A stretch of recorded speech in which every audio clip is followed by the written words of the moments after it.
Om Swastiastu. Kami dari kelompok 1 akan membawakan materi silabus 3 tentang pedoman tata cara mendirikan koperasi.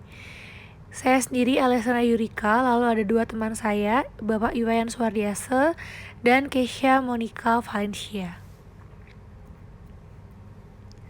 Nah, untuk materi yang akan dibahas, itu yang pertama ada dasar hukum pembentukan koperasi, ada langkah-langkah cara mendirikan koperasi, lalu tingkatan koperasi dan daerah kerja koperasi, dan struktur organisasi koperasi. Dasar hukum pembentukan koperasi itu yang pertama ada Undang-Undang Nomor 25 Tahun 1992 tentang perkoperasian yang mengatur tentang fungsi, peran, dan prinsip koperasi. Lalu ada Peraturan Pemerintah Nomor 4 Tahun 1994 tentang persyaratan dan tata cara pengesahan akte pendirian dan perubahan anggaran dasar koperasi.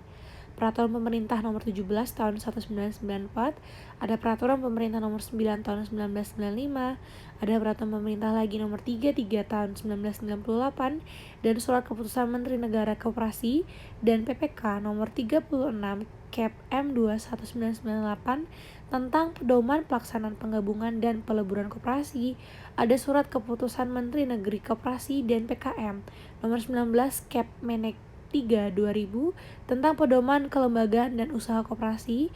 Lalu yang terakhir ada Peraturan Menteri Nomor 1 Tahun 2006 tentang petunjuk pelaksanaan pembentukan pengesahan akte pendirian dan perubahan anggaran dasar koperasi. Selanjutnya ada langkah-langkah cara mendirikan koperasi. Itu yang pertama persyaratan pembentukan koperasi.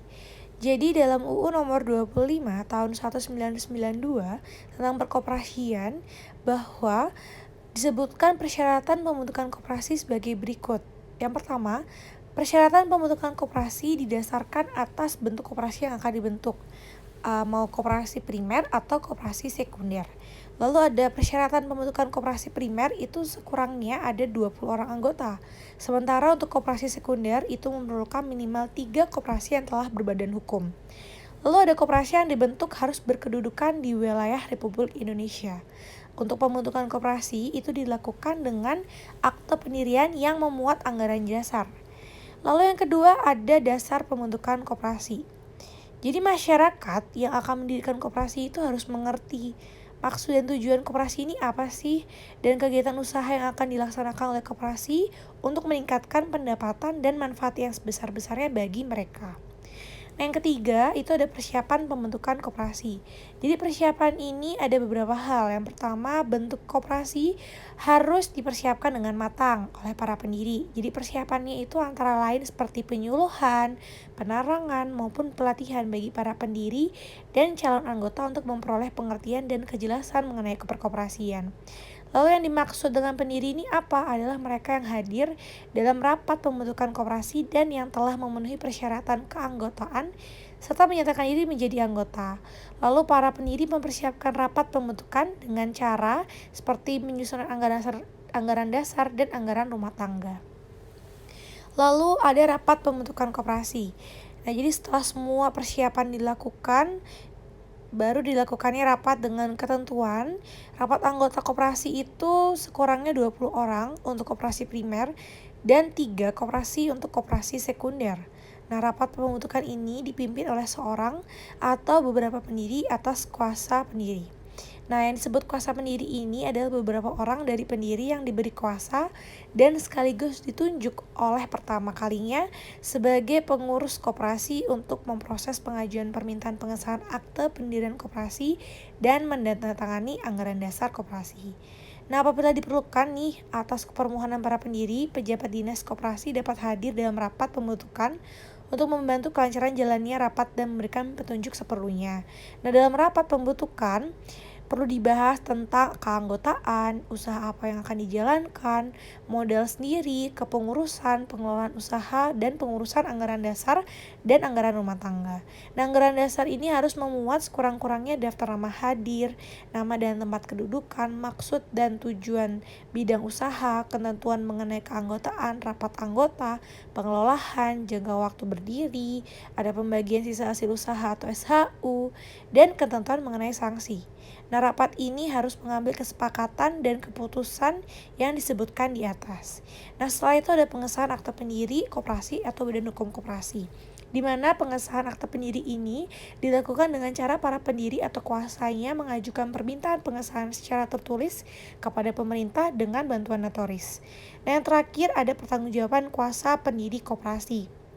Jadi selama permintaan pengesahan akte pendiri ini, jadi masih dalam penyelesaian, kuasa pendiri dapat melakukan kegiatan usaha atau tindakan hukum untuk kepentingan calon anggotanya. Nah, setelah akte pendiri koperasi disahkan, maka pendiri harus segera mengadakan rapat anggota, baik rapat anggota biasa atau rapat anggota tahunan, untuk memutuskan menerima atau menolak tanggung jawab kuasa pendiri atas kegiatan usaha atau tindakan hukum yang telah dilaksanakan. Baik, di sini saya Wayan Suardiase akan melanjutkan presentasi tentang tingkat koperasi dan daerah kerja koperasi. Seperti yang telah kita ketahui bersama, bahwa keanggotaan koperasi dapat terdiri dari orang-orang yang mempunyai kepentingan yang sama dan badan-badan hukum koperasi yang sejenis. Menurut keanggotaan inilah dapat ditentukan tentang tingkatan-tingkatan dari koperasi tersebut. Yang pertama yaitu koperasi primer. Koperasi primer sekurang-kurangnya dapat dibentuk oleh 20 orang perorangan atau individu yang masing-masing telah memenuhi syarat sebagai berikut. Yang pertama, mampu untuk melakukan tindakan hukum. Yang kedua, menerima landasan ideal, asas, dan sendi dasar dari koperasi.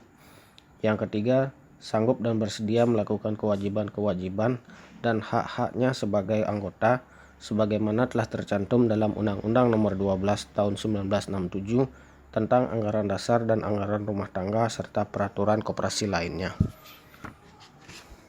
Daerah kerja koperasi primer ini sifatnya terbatas hanya pada satu lingkungan tempat tinggal atau lingkungan tempat bekerja, seperti misalnya pedesaan, perkantoran, pabrik, kampus, sekolah, dan lain sebagainya. Dengan demikian, merupakan suatu pelanggaran peraturan jika dalam suatu lingkungan tempat tinggal atau lingkungan tempat bekerja terdapat dua atau lebih koperasi yang usahanya sejenis atau sama. Selanjutnya, tentang koperasi pusat, gabungan, dan induk. Tingkatan koperasi ini sangat berkaitan dengan keanggotaan koperasi yang terdiri dari badan-badan hukum koperasi, yaitu yang pertama, sekurang-kurangnya 5 koperasi primer yang telah berbadan hukum dapat membentuk suatu pusat koperasi.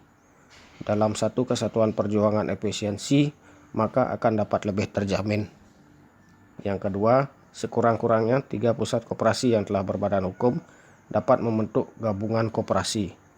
Yang ketiga, sekurang-kurangnya 3 gabungan koperasi yang telah berbadan hukum dapat membentuk induk koperasi.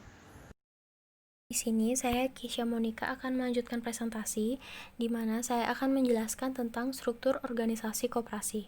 Struktur organisasi koperasi ini terdiri dari yang pertama, struktur internal organisasi koperasi. Struktur internal organisasi koperasi ini melibatkan perangkat organisasi di dalam organisasi itu sendiri. Perangkat organisasi ini terdiri dari yang pertama, anggota, yang kedua, rapat anggota, yang ketiga, pengurus dan pengawas, dan yang keempat yaitu adanya pengelola. Selanjutnya yaitu yang kedua, struktur eksternal organisasi koperasi. Struktur eksternal organisasi koperasi ini berhubungan dengan adanya penggabungan koperasi sejenis pada suatu wilayah tertentu.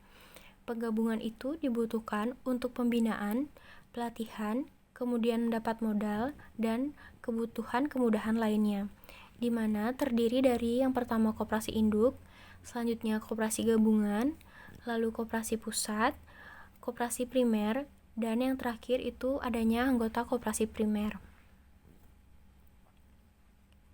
Sesuai dengan asas demokrasi, tata kehidupan koperasi ditentukan oleh anggota-anggotanya. Dilihat dari sudut tata laksana, koperasi harus memiliki kebijaksanaan yang mengikat antara koperasi bawahan dengan koperasi atasan dan sebaliknya. Rentetan kegiatan-kegiatan usaha ekonominya merupakan rentetan kegiatan yang terintegrasi dengan maksud agar kebutuhan-kebutuhan para anggotanya dapat dipenuhi secara maksimal dan seekonomis mungkin. Dengan kata lain yaitu untuk memperoleh efektivitas dan efisiensi. Koperasi primer pada umumnya harus berada di wilayah administrasi pemerintahan yang rendah, yaitu desa. Koperasi pusat daerah kerjanya meliputi kabupaten atau kota madya. Koperasi gabungan meliputi satu provinsi, dan koperasi induk mempunyai daerah kerja meliputi seluruh Indonesia. Jadi sekian presentasi yang dapat kami sampaikan pada kesempatan ini. Apabila terdapat kesalahan-kesalahan dalam penyajian materi dan maupun presentasi kami mohon maaf yang sebesar-besarnya. Dan presentasi ini kami akhiri dengan Parama Santi.